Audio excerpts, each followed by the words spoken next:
Shadows over Innsmouth by H.P Lovecraft, Part 2. Nobody around here in Arkham or Ipswich will have anything to do with them. They act kind of offish themselves when they come to town or when anyone tries to fish on their grounds.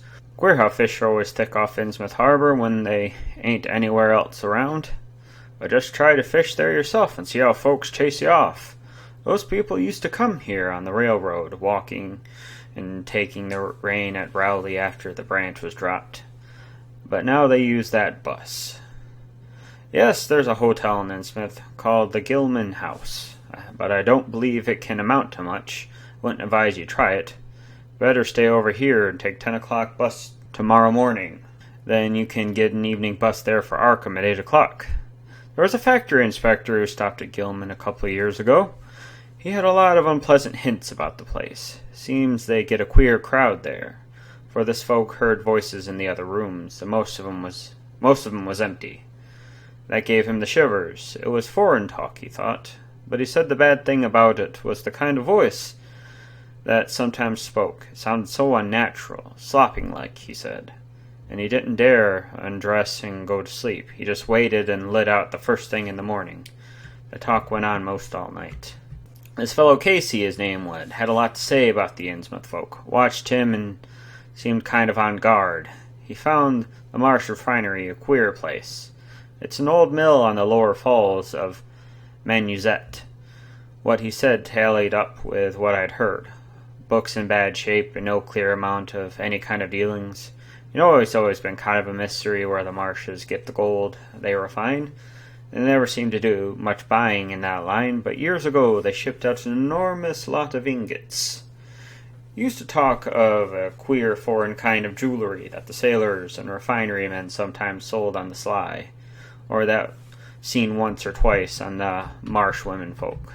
People allowed maybe old Captain Obed traded it for some heathen port, especially since he always ordered a stack of glass beads and trinkets, such as seafaring men used to get for native trade. Others thought, and still think, he'd found an old pirate cache out on Devil Reef. But here's the funny thing. The captain's been dead these 60 years, and there ain't been a good-sized ship out of that place since the Civil War.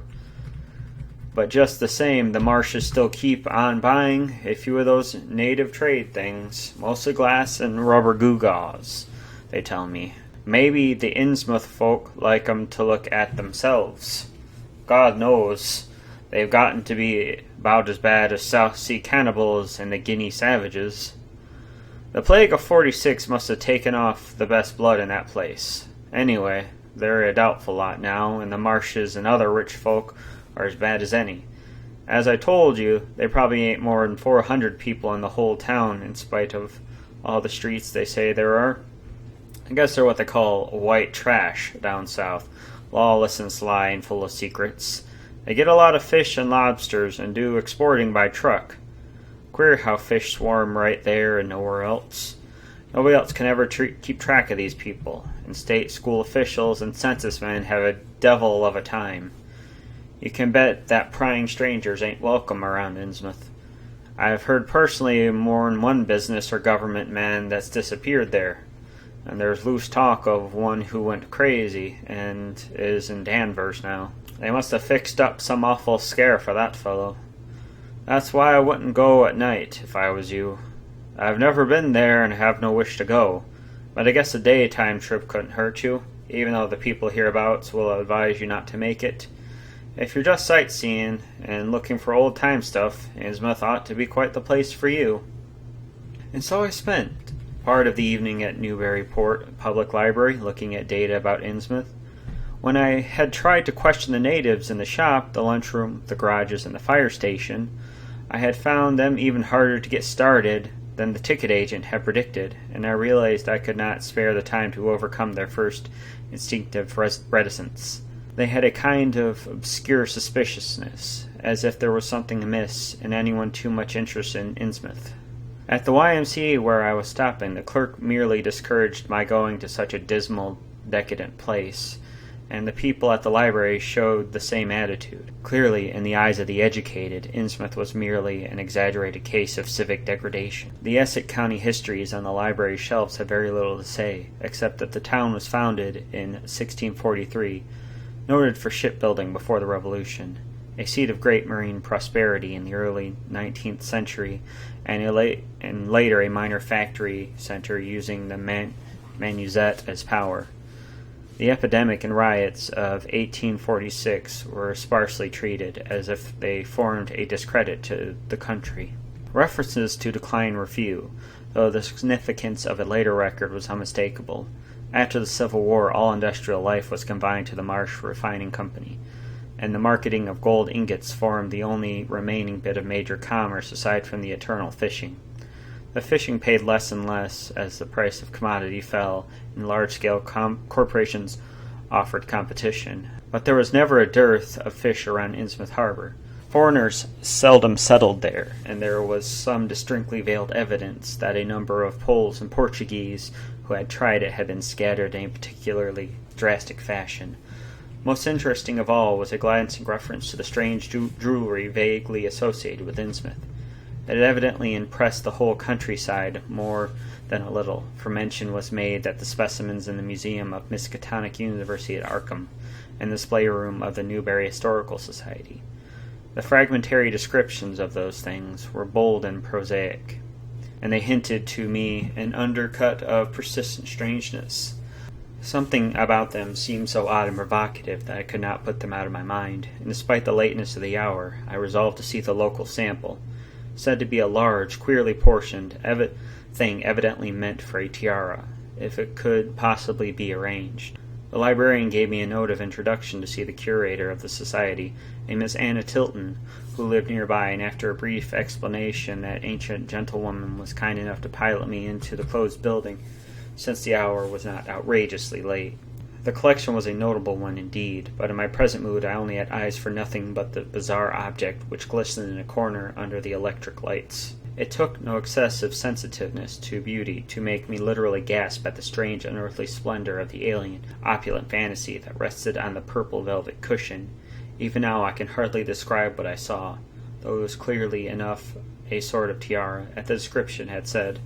It was tall in front, with a very large and curiously irregular periphery, as if designed for a head almost freakishly elliptical outline. The material seemed to be predominantly gold, though a lighter lustrous hinted at some strange alloy with an equally beautiful and scarcely identifiable metal. Its condition was almost perfect, and no one could have spent hours in studying the strikingly and puzzlingly untraditional designs, some simply geometrical and some plainly marine, chased or molded in high relief on its surface with a craftsmanship of incredible skill and grace. The longer I looked, the more the thing fascinated me, and in this fascination there was a curiously disturbing element hardly to be classified or accounted for. At first I decided that it was a queer, otherworldly quality of the art which made me uneasy. All the other art objects I had ever seen either belonged to some known radical or national stream, or else were consciously modernistic defiances of every recognized stream. This tiara was neither. It clearly belonged to some settled technique of infinite maturity and perfection, yet that technique was utterly remote from any Eastern or Western, ancient or modern, which I had ever heard or seen exemplified. It was as if the workmanship were that of another planet. However, I soon saw that my uneasiness had a second and perhaps equally potent source of residing in the pictorial and mathematical suggestion of the strange designs. The patterns all hinted of remote secrets and unimaginable abysses in time and space, and the monotonously aquatic nature of the reliefs became almost sinister. Among these reliefs were monsters of abhorrent grotesqueness and malignity, half pathetic and half batrachian, which one could not dissociate from a certain haunting and uncomfortable sense of pseudo-memory, as if they called up some images from deep cells and tissues whose retentive functions are wholly primal and awesomely ancestral. At times I fancied that every contour of these blasphemous fish-frogs was overflowing with the ultimate quintessence of unknown and inhuman evil. It was an odd contrast to the tiara's aspect. It was brief and prosy history, as related by Miss Tilton. It had been pawned for a ridiculous sum at a shop in State Street in 1873 by a drunken Innsmouth man, shortly afterward killed in a brawl.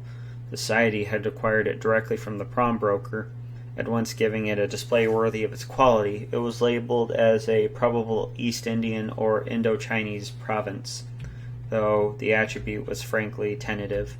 Miss Tilton compared all possible hypotheses regarding its origin and presence in New England, was inclined to believe that it formed some sort of exotic pirate horde discovered by Captain Obed Marsh.